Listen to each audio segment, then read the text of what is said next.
नमस्कार, हमारी इस खास पेशकश में आप सभी का स्वागत है। आपके साथ मैं नेहा बाथम। शायर के घर साजिश, जी हाँ, हम बात करें मशहूर शायर मुनव्वर राणा की। शायर के बेटे पर लगा है बड़ी साजिश का आरोप। चचेरे भाई और चाचा को फंसाने के लिए खुद पर हमले करवाने का आरोप। सीसीटीवी फुटेज से साजिश का भंडाफोड़ होने के बाद रायबरेली पुलिस कल जब मुनव्वर राणा के घर उनके बेटे को पकड़ने पहुंची तो शायर ने पुलिस पर ही लगा दिया गुंडागर्दी का आरोप। तस्वीरों में देखिए, 28 जून की ये तस्वीर रायबरेली की है। इसी कार पर बाइक सवार 2 शूटर्स हमला करते हैं। इसी कार में मुनव्वर राणा के बेटे तबरेज सवार थे। दूसरी तस्वीर तबरेज की है जिसमें वो अपने ऊपर हमले का आरोप लगा रहा है। तीसरी तस्वीर कल रात की है जब रायबरेली पुलिस तबरेज को पकड़ने लखनऊ में मुनव्वर राणा के घर पहुंची। तबरेज का अब तक अता पता नहीं है।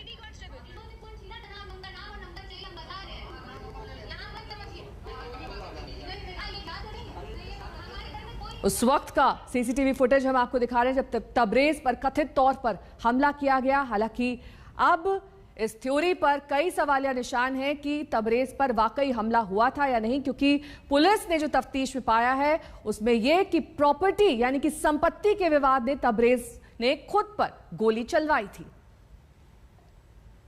हमले के वक्त की यह तस्वीर सीसीटीवी फुटेज में साफ तौर पर हमला करने वाले दिखाई दे रहे हैं।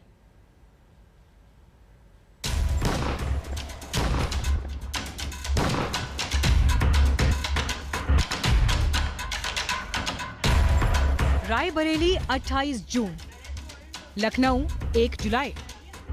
2 तस्वीर, 2 कहानी, किरदार लेकिन एक। जी हाँ, 28 जून को रायबरेली में शायर मुनव्वर राणा के बेटे तबरेज राणा अपने चाचा और चचेरे भाई के खिलाफ एफआईआर दर्ज कराते हैं कि उनके ऊपर हमला किया गया।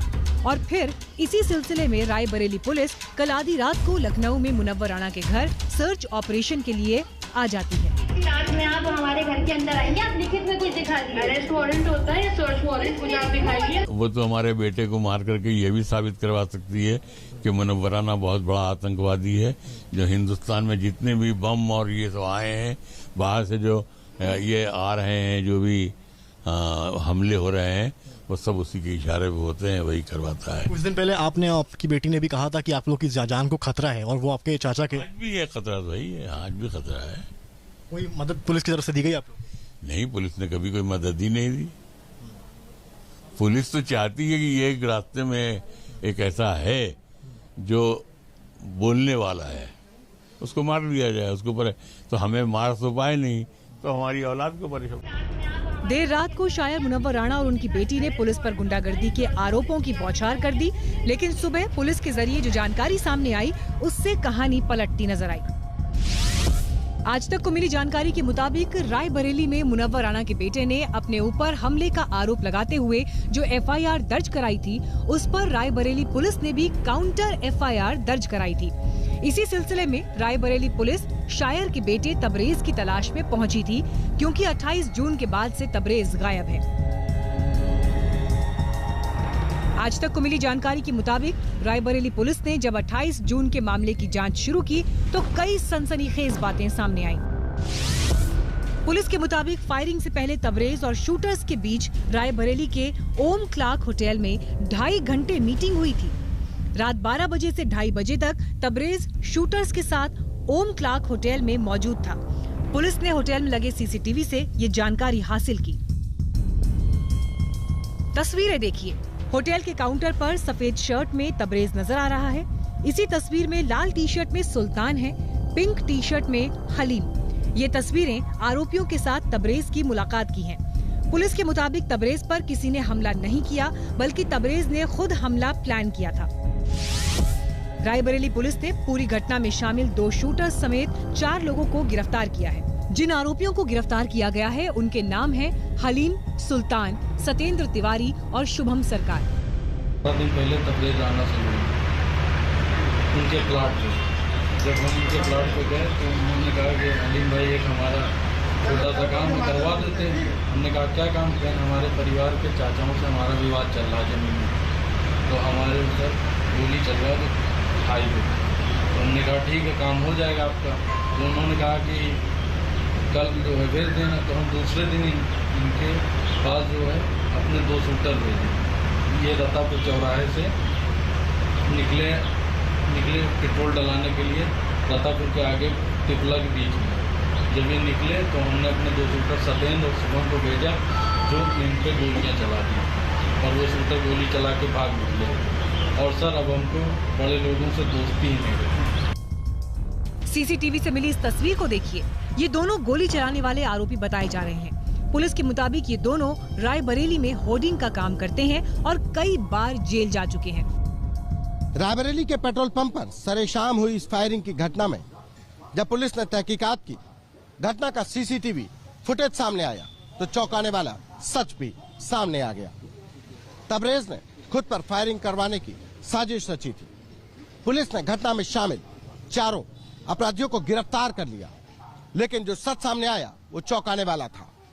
तबरेज ने अपने चचेरे भाइयों की जमीन को बेचने के बाद रकम हड़पने के लिए और भाइयों को जेल भिजवाने के लिए खुद पर फायरिंग की यह साजिश रची थी। पुलिस के मुताबिक तबरेज ने चचेरे भाइयों के हिस्से की जमीन 85 लाख रुपए में बेच दी थी।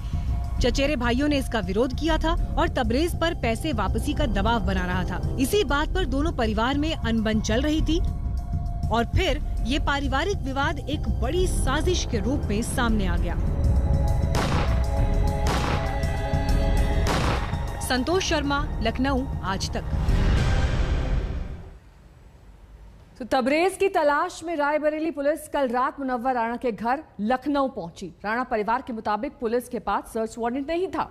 घर वालों ने पुलिस वालों पर बदसलूकी का आरोप भी लगाया है। आप हमारे घर के अंदर आएंगे, आप लिखित में कुछ दिखा दीजिए। अरेस्ट वारंट होता है, सर्च वारंट। आधी रात का वक्त, शायर मुनव्वर राणा का घर लखनऊ पुलिस की दबिश। कोई भी कैसे भी लेटा हो सकता है, किसी के घर में कुछ भी हो रहा होता है, आप अंदर चलते चले आ। शायर की बिटिया की अपनी फरियाद। हम लोगों को बहुत परेशान किया जा रहा है। शो कर रहे हैं कि हम क्रिमिनल हैं। शायर मुनव्वर राणा के अपने सवाल। वारंट है, कुछ है, कागज है, कुछ वो नहीं, कुछ नहीं, आपसे मतलब नहीं, आप हटिए। पुलिस टीम घर में खड़ी है और मुनव्वर राणा का परिवार सर्च वारंट मांग रहा है। रात में आप हमारे घर के अंदर आएंगे, आप लिखित में कुछ दिखा दीजिए। अरेस्ट वारंट होता है, सर्च वारंट, कुछ आप दिखाइए। तो सर आप हमें कुछ तो दिखाएंगे कि आप रात में हमारे घर आ रहे इतनी। किसने आपको परमिशन दिया? मुनव्वर राणा के परिवार का आरोप है कि कल आधी रात को यूपी पुलिस बगैर किसी वारंट के उनके घर पहुंच गई। मुनव्वर राणा को घर के बाहर बिठा दिया गया और पुलिस घर के भीतर तलाशी लेती रही। परिवार के कुछ लोगों ने इसका वीडियो भी बनाया, जिसमें घर के लोग पुलिस पर सवाल उठा रहे हैं। लेडी कांस्टेबल नाम और नंबर चाहिए, हम बता रहे हैं। नाम मत समझिए, हमारे घर में कोई मेल नहीं है। खत्म हो गया क्या? थोड़ा से आप हमारी नहीं, हमें कोई सर क्रिमिनल वाली बात कर रहे हैं। आप ऐसा शो कर रहे हैं कि हम क्रिमिनल हैं। कोई क्रिमिनल आप वारंट होता है, सर्च वारंट, कुछ आप दिखाइए। मुनव्वर राणा की बेटी फौजिया के मुताबिक पुलिस उनकी 16 साल की बेटी का मोबाइल फोन अपने साथ ले गई। फौजिया ने एक वीडियो जारी कर रात की पूरी घटना बताई है। हम लोगों को बहुत परेशान किया जा रहा है। मेरे बीमार पापा को परेशान किया जा रहा है।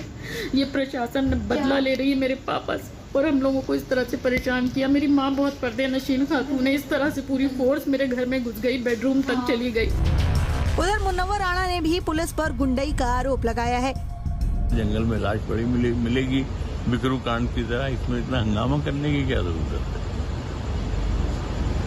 आपके पास कोई वारंट है, कुछ है, कागज है, कुछ वो नहीं, कुछ नहीं, आपसे मतलब नहीं, आप हटिए। मैंने कहा मैं कैसे हट जाऊंगा भाई, वो मेरी औलाद है, आप बताइए उसका कोई क्राइम है, कोई आप नोटिस लाए हैं, कुछ नहीं, कोई भी सफेद गुंडागर्दी पूरे घर में इधर उधर पूरा रास्ते रोक दिए, ना मीडिया को आने दिया, ना वकीलों को आने दिया, सरासर गुंडागर्दी है साहब। ये तो मुनव्वर राणा इस बिकरू कांड। लेकिन ये मामला सिर्फ उतना ही नहीं जितना मुनव्वर राणा और उनके परिवार वाले बता रहे हैं। लखनऊ पुलिस की माने तो वो राणा के बेटे तबरेज की तलाशी में आई थी, जिस पर साजिश रचने का आरोप है। लखनऊ से सत्यम मिश्रा के साथ आज तक ब्यूरो। और इस पूरे विवाद पर रायबरेली के एसपी श्लोक कुमार से आज तक ने एक्सक्लूसिव बातचीत की है। श्लोक कुमार ने इस बातचीत में कई खुलासे किए। रायबरेली के एसपी के मुताबिक चाचा और चचेरे भाई को फंसाने के मकसद से तबरेज ने चुनाव के लिए ये सुर्खियां बटोरना सही समझा। क्या अभी तक जांच में आया और किस तरीके से अभी तक आप लोग तबरेज के लिए अभी तक भूमिका सामने आई है?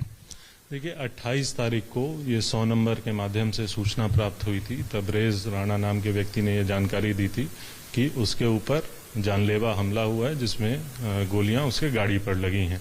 और ये तब हुआ जब वो पेट्रोल भराने एक पेट्रोल पंप पर गए हुए थे, और उसमें उन्होंने ये भी बताया कि उनके साथ एक और व्यक्ति था। इनकी तहरीर के आधार पर मुकदमा थाने पे पंजीकृत किया गया था और घटना के अनावरण के लिए थाना कोतवाली और एसओजी की टीम को लगाया गया था, जिनके द्वारा सीसीटीवी और अन्य जो चक्षुदर्शी हैं उनसे पूछताछ की गई। सबसे पहला क्लू जो हमारे हाथ लगा वो उस घटना स्थल का सीसीटीवी था, जिसमें ये बहुत क्लियर हो रहा था कि गाड़ी पेट्रोल भराने नहीं गई है, वो पेट्रोल पंप के बाहर ही एक जगह आकर खड़ी हो जाती है। साथ ही साथ उसमें जो ये तहरीर में लिखा गया था कि उनके साथ एक और व्यक्ति थे, दूसरा कोई व्यक्ति उस गाड़ी में नहीं है। और जो शूटर्स हैं वो जिस साइड ड्राइवर बैठा हुआ था, यानी तबरेज बैठा हुआ था, उस साइड से घूम के आकर दूसरे साइड जाकर उस गाड़ी पर ऐसे एंगल से हमला किए जिससे कि किसी को कोई जनहानि ना हो। इससे हमारा संदेह पैदा हुआ और उसके आधार पे हम लोगों ने कई और सीसीटीवी फुटेज देखे, जिसमें कि उस होटल का भी सीसीटीवी फुटेज मिला जिसमें कि तबरेज आकर रह रहा था और उसमें कुछ लोग उससे मिलने आए थे। जब तबरेज ने एफआईआर दर्ज कराई थी तो उन्होंने अपने चाचा पे आशंका जाहिर की थी कि जमीन का उनका विवाद चल रहा है, इसको लेकर वो लोग ये घटना करवा सकते हैं। जब इसकी छानबीन की गई तो ये मालूम चला कि तबरेज द्वारा कुछ संपत्ति पैतृक अपनी बेची गई थी जो कि इनके हिस्से से अधिक थी, जिसको लेकर कि इनके चाचाओं द्वारा आपत्ति की गई थी और यह भूमि विवाद का कारण था।